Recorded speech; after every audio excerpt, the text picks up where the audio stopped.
welcome to my album release roadmap series. It's going to be a 12-week video series.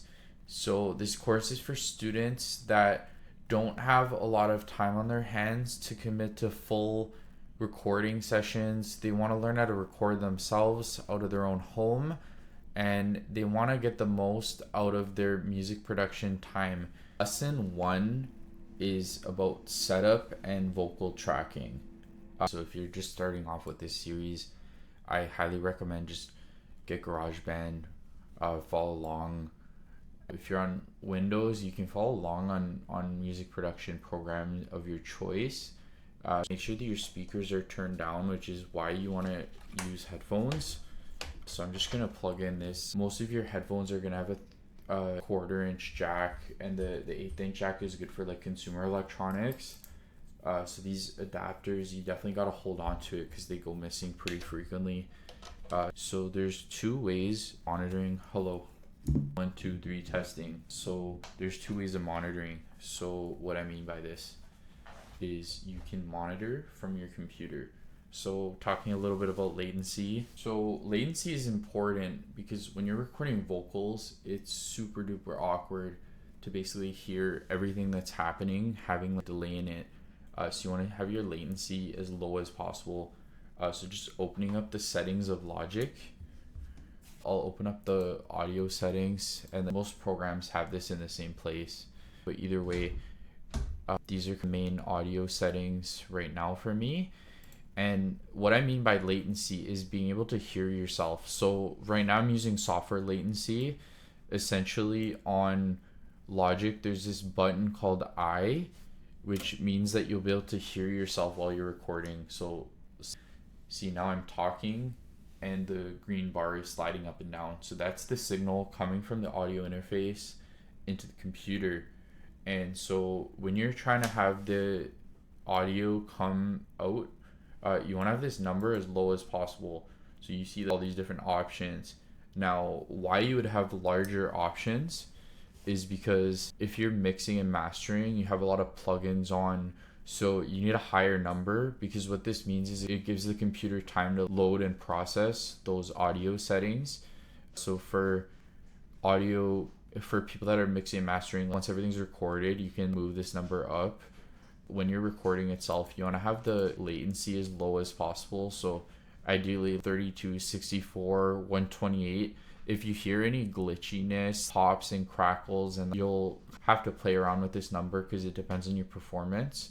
But I have mine at 64 right now, which I think is satisfactory. And this means that when you record, you'll hear your voice at the same time. Now, see, I turn the mic on. The eye is on, which is input monitoring. It shows a little bit different. Red means that the channel is recording. And so every audio program has a slightly different way of showing this, but either way, you'll want to be monitoring yourself. And if I turn that off, I can't hear myself anymore. So the eye on, I can hear myself, and off, you're still recording, but you won't be able to hear yourself. Unless on your audio interface, there's actually a separate setting. So let me speak a little bit about that. So you can turn on input monitoring, input 1 and 2. I'm going to select that in mono just because I only have one mic. And now, even if the eye is turned off, you'll still be able to hear yourself. But one detriment of this is that you can't use auto tune or whatever with this box. You're going to be hearing per se the dry signal. You're going to be hearing the dry signal unless you have any inline effects. For example, if you have any pedals or something, vocal effects processor that you put in between your mic and the interface, those you're going to be able to hear. But if you do have a lot of latency on your computer, another option is to use input monitoring. If you set your latency low, you can actually bypass the need to do that, and you'll be able to just directly go with what's in your computer, as in whatever audio comes out of your computer rather than the audio coming out of the recording device. So you have a little bit of flexibility there. So while I'm on this topic, I want to also talk about the type of mics that you need. So my mic, I have one of these isolation panels on it, and that's gonna do its best to have any audio go from the mic.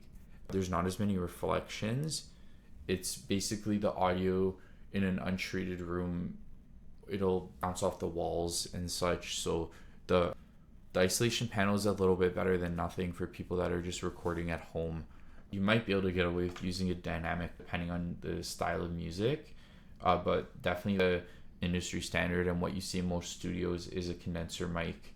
If you are using a condenser mic, there's this button that says 48 volts. You'll see it on the interface. I also have it on my universal audio interface. So what that means is that it's essentially supplying power to the microphone. Dynamic mics don't need phantom power. So we're gonna talk a little bit more about clipping. So let me go back to recording audio.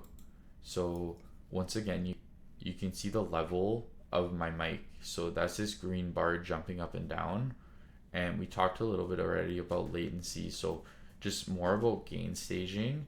So you don't want the level of your mic, which is controlled by your input level over here. This is another example of input level. So as I move it up, this microphone is starting to go into the yellow.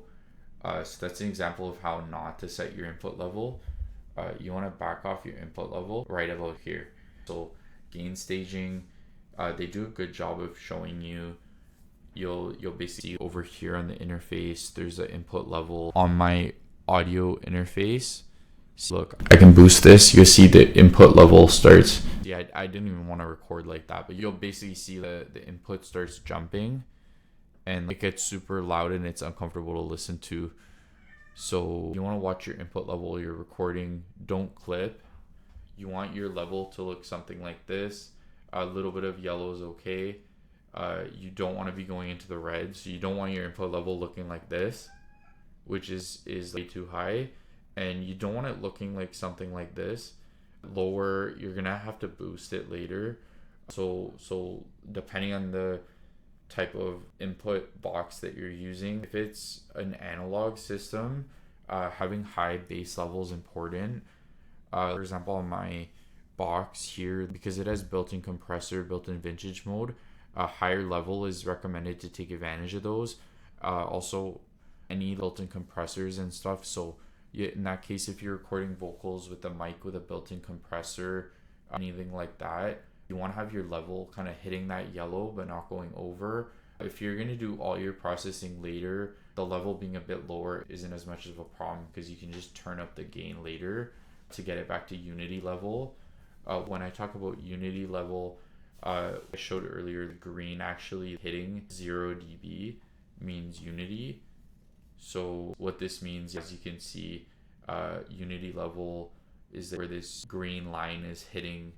That means unity. It basically just means not too loud, not too quiet. You can think of it like that. Discussed earlier, in any room there's a room factor, which what this means is the echo of your voice. So having one of these foam panels does mitigate some of those echoes. A lot of people debate about the effectiveness of it, but again, it's like better than nothing. At least get a hold of one of those panels for your vocal performances. And another thing I want to talk about is actual, if you really want to go overkill, some people actually put blankets all around when they're recording, so you really get rid of any bleed. So let's see your voice. Basically, I'm recording here, but then it's projecting around the mic. Your voice is projecting around the mic. So basically, it would bounce off the walls behind it. And then if you don't have the screen here, it basically bounces and reflects back. You can think how sonar works. A boat sends a signal down and then the signal bounces from the floor. So you can think of that effect. So this panel mitigates some of those reflections. The voice that hits the mic, it carries onwards rather than being reflected back. So there's also like some plugins that they say nowadays, some plugins that can mitigate this effect. The best thing to do is to just avoid, in the first place, avoid having to record as good quality as possible. Get a vocal booth if you can, at least get one of these. That's my intro to this album release roadmap series. Thank y'all for watching. you're going to want to follow along if you want to make 4 songs with me and watch this video series. It's going to be 12 videos. It's going to get you making an EP, and I hope you enjoy watching. Follow along, subscribe for more. Thanks.